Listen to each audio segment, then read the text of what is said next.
my Zoom actually crashed, so I'm restarting this wherever I left. Sorry for that.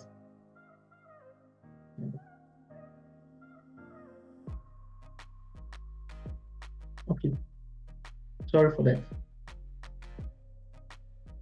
Can you hear me? Yes, sir. Okay, sorry. Yes, sir. Yeah, sorry. I got a break in my Zoom, so sorry. Okay, so I was talking about the jobs in Sri Lanka and the opportunities there. This applies to everywhere. So we need the right mindset, we need the right approach, and there will always be job everywhere you go. There will always be job, but it is always available for those who are ready and those who are prepared to take up those opportunities. And how do we frame our mindset to prepare for the industry? Okay, so this is the beginning of a lasting career growth. The right mindset and the right tools. We intend to actually not have a job but have a career. There's a difference between a job and a career. A job is something you do for a very short period of time. But so if you are doing an internship could actually be a job. It's not something you are going to do for a very long time. But career is something you do for a very long period of time and build some experience and skills in that same area. And all this begins from, oh, this is crashing again. Sharing back my screen. So, hope this time I don't have that problem.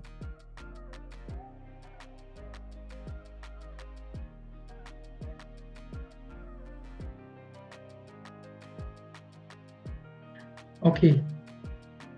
So I hope this time I won't have this problem. I have to use my multiple screen. Okay, so we need to prepare our CV, get someone to review it for us. And we need to practice interview questions and have stories to share with measurable impact. I have been reviewing other people's resume, and most of the times what you do find is that people try to write generic job description without impact. So you need to have someone who has experience and knowledge about resumes, how to stand out of the crowd. Your CV has to be optimized for the specific job that you are applying for. And you do not have to use the same CV across every job that you have seen online.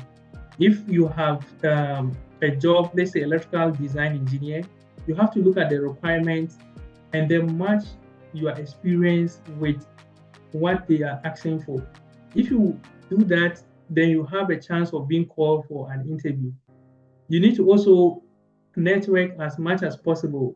I was glad to hear some of you mention in the responses that you provided networking. Networking is very important in our industry. And one thing I'll tell you about networking is that I have experienced this. The first job I got when I was in the US is through a network, someone I know. And the person who was contacted for a job, the person was already having his job, and then he sent me the job that can I take a look if I'm interested. So I got my first job through someone I know. And so network is very important. You need to also seek for help when the need arises. Do not try to solve all your problems alone. Try to seek help whenever you think somebody has a better chance of giving you a very good idea. And you have to also attend conferences, especially IEEE conferences and SIGRE or PMI, Project Management Institute conferences, if you can. So framing your mindset and having the tools available is part of the step that you have to establish once you are in school, and then even when you are about graduating, or even when you are in your early part of your career, you need to have the right mindset and the tools. The tools are both technical tools and then the people in your network. These are all things that help us. Let's talk about opportunities and then the industry. One thing about the electrical engineering field is that electrical engineering is in almost everything, whether it is in energy, power, or every industry has some some aspect of it that demands or that needs energy. And so if you pursue electrical engineering, I see that you have actually done something that is across every industry. If you are an electrical engineering student, some of the opportunities out there could be an electrical design engineer, a protection and control engineer, automation engineer, substation engineer. You could be an interconnection engineer, studies engineer. So this is power system studies. And then energy planner. You could as well be a field service engineer, or you could be a consultant. You can become a lot of things, but these are the list of things I put together. For industries, you can go into renewables, and these renewables could include either the solar industry or wind, hydro, geothermal. Some companies could focus on only solar, or other companies could have multiple of renewables. So when I started working in the US, the first company I worked for only focused on solar and battery energy storage.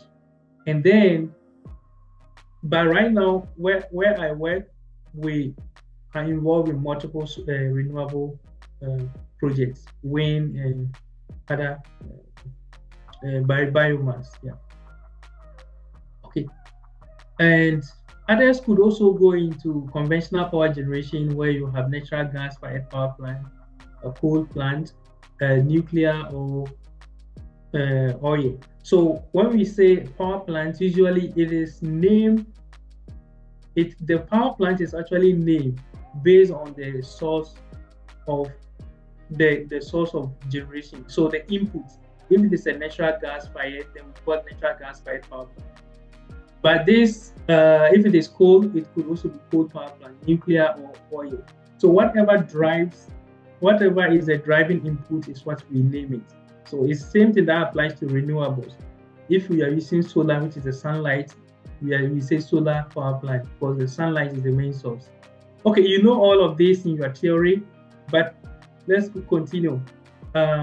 In communication, others could decide to go into telecom, data centers, energy infrastructures, and power plants. In power plants, remember, we do not have only electrical engineers doing only power stuff, but you have to also think about communication. So if you have, let's say you have the transformer, you have the circuit breakers, you have the disconnect switches, you have a lot of equipment in the power plant. All these power plants, we need to gather information from them, and this information has to be transmitted. So that's where communication comes in. You have to transmit all these signals to a localized or a central point where the status or the operational status of the plant or the substation is monitored. So communication also applies here. That is why in school we take courses in digital system communication and analog signals. So you could see the relationship here. Whatever you study in school, it is not the end, but in practicality, you would see that in the industry. And the only difference is that in the industry, you are dealing with the real world situation. But in school, we only learn the theory where we are not using specific projects. So, for instance, you can model a power plant. Let me use this one. You can model a power plant, let's say a solar power plant, in MATLAB. MATLAB is the software that gives you the platform to model this. But you are not actually modeling a plant that is going to be built in Sri Lanka. That one is done by the engineers on the field. They will model it or using other software. It could be MATLAB or or ETAB or other softwares. So there's a relationship. Whatever we learn in school is actually amplified on a larger scale in the industry.